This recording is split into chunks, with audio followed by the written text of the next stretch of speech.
Selamat datang di channel kita Pontianak. Hari ini tanggal 19 Januari tahun 2022, dan rute perjalanannya kita mulai dari Jalan Daya Nasional menuju ke Jalan Purnama 1. Hari ini kita akan menikmati suasana jalanan di pagi hari, dan untuk semua yang menonton dan support channel ini kami ucapkan terima kasih. Kami juga tidak akan bosan untuk mengingatkan teman-teman yang menonton video ini untuk tetap jaga protokol kesehatan dan juga selalu mengecek kendaraan serta perlengkapan yang akan kita bawa saat berkendara. Di pagi ini sekitar jam 7 keadaan kios-kios yang kita lewati barusan tampak masih tutup, dan di Jalan Daya Nasional ini sudah mulai tampak banyak kendaraan yang melaluinya, dikarenakan sudah banyak orang yang memulai aktivitas kerja atau sekolah. Kita juga bisa melihat banyak pepohonan di kiri dan kanan jalan yang membuat suasana dan udara pagi ini semakin segar. Langit pagi ini juga tampak sangat cerah. Bagi yang perlu vitamin D gratis, keluar rumahlah sesaat dan silakan berjemur sambil berolahraga sebentar. Dengan olahraga otomatis badan kita akan lebih sehat dan kuat. Udara pagi yang kita hirup juga akan memberi kita semangat lebih untuk memulai aktivitas sehari-hari.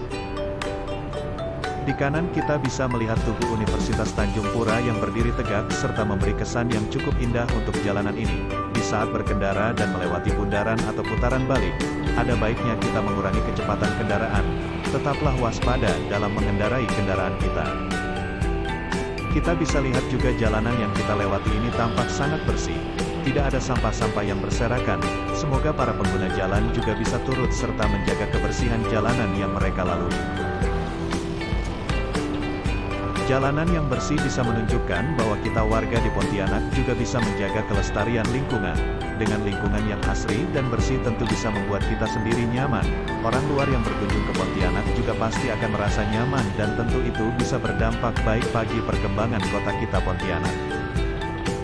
Di depan kita bisa melihat bundaran Tugu digulis dengan air mancurnya.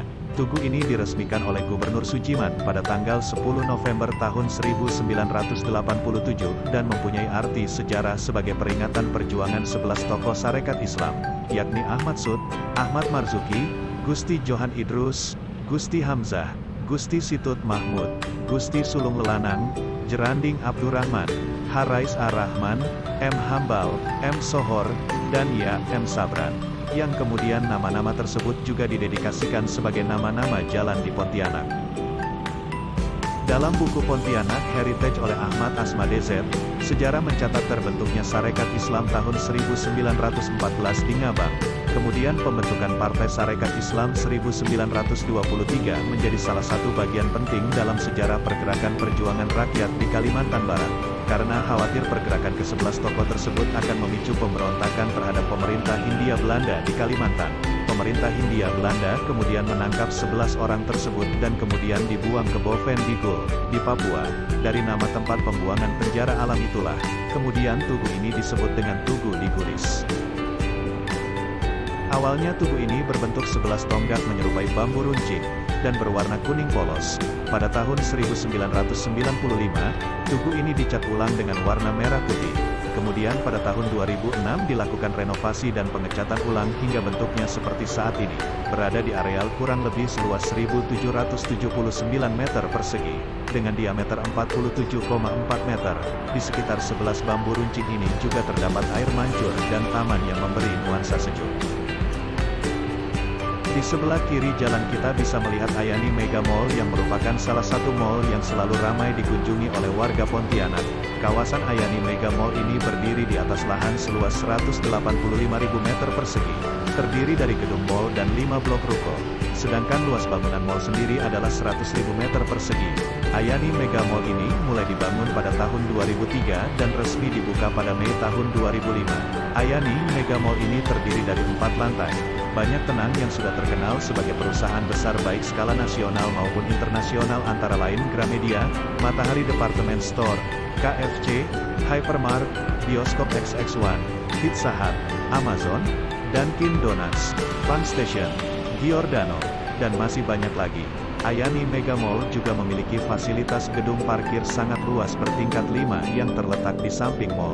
Ayani Mega Mall merupakan family mall yang berkonsep untuk menyediakan seluruh kebutuhan keluarga dalam satu tempat. Sebentar lagi kita akan berbelok ke Jalan Letnan Jenderal Sutoyo. Di jalan ini kita juga bisa memasuki kawasan Ayani Mega Mall. Kita juga bisa mengakses Jalan Karya Baru, Jalan Purnama, dan Jalan M Sohor melalui jalan ini. Di sepanjang Jalan Letnan Jenderal Sutoyo ini bisa kita lihat banyak yang menjual tanaman hias. Suasana di jalan ini sudah mulai tampak ramai di pagi hari. Banyak PNS-PNS yang melalui akses jalan ini karena memang di jalan ini terdapat beberapa kantor pemerintahan, di antaranya kantor catatan sipil, kantor imigrasi, kantor Badan Keuangan Daerah Kota Pontianak, asrama haji, dan PT Pertamina.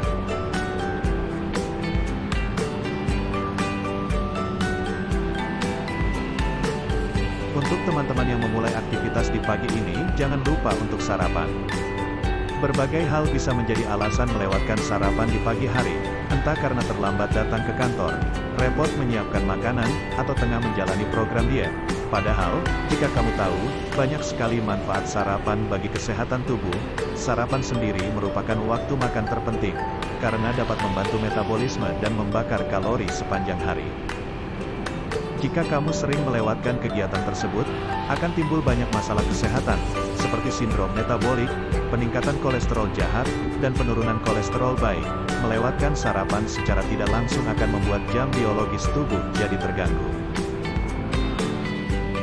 Sesaat lagi kita akan melihat persimpangan yang akan membawa kita ke Jalan Karya Baru jika kita belok ke kiri, dan jika kita belok ke kanan bisa menuju ke arah Jalan Purnama dan Jalan M Sohor. Kali ini kita akan berbelok menuju Jalan Purnama dan melihat aktivitas pagi hari di jalan tersebut.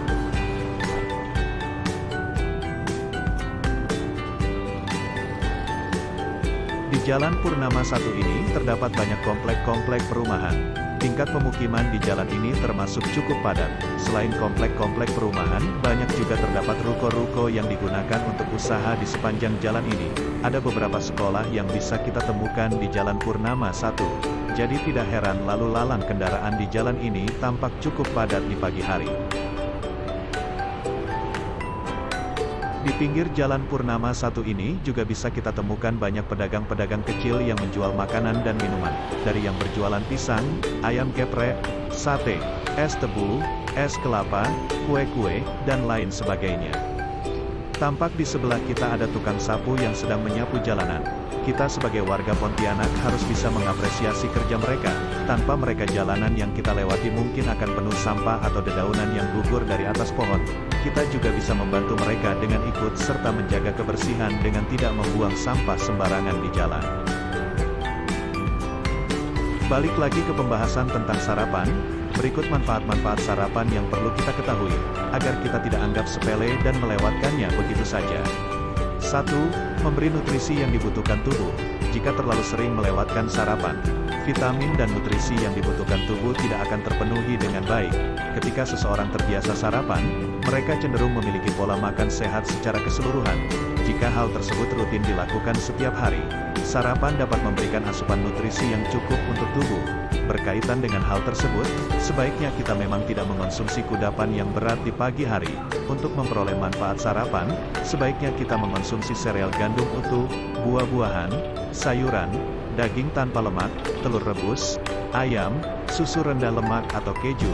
Jangan lupa untuk mengkombinasikan kudapan kita dengan karbohidrat kompleks, protein, serat, serta sedikit lemak, agar kamu merasa kenyang lebih lama. 2. Melindungi tubuh dari serangan penyakit. Seseorang yang terbiasa melewatkan sarapan akan memiliki kadar kolesterol jahat yang tinggi dalam tubuh, daripada mereka yang mengonsumsi seporsi sereal gandum utuh atau biji-bijian dengan campuran susu. Mengapa? Pasalnya, serat pada makanan tersebut bertugas untuk mengikat kolesterol jahat agar cepat dibuang keluar tubuh sebelum mencapai arteri. Asupan serat tinggi saat sarapan baik dikonsumsi karena dipercaya dapat mengurangi risiko terjadinya penyakit jantung. Selain itu, sarapan mampu menyeimbangkan kadar gula darah dan mencegah resistensi insulin. Dengan kata lain, rutin sarapan akan menjauhkanmu dari penyakit berbahaya, seperti diabetes. 3. Meningkatkan kemampuan kognitif otak. Meningkatkan konsentrasi otak merupakan salah satu manfaat sarapan yang dapat dirasakan.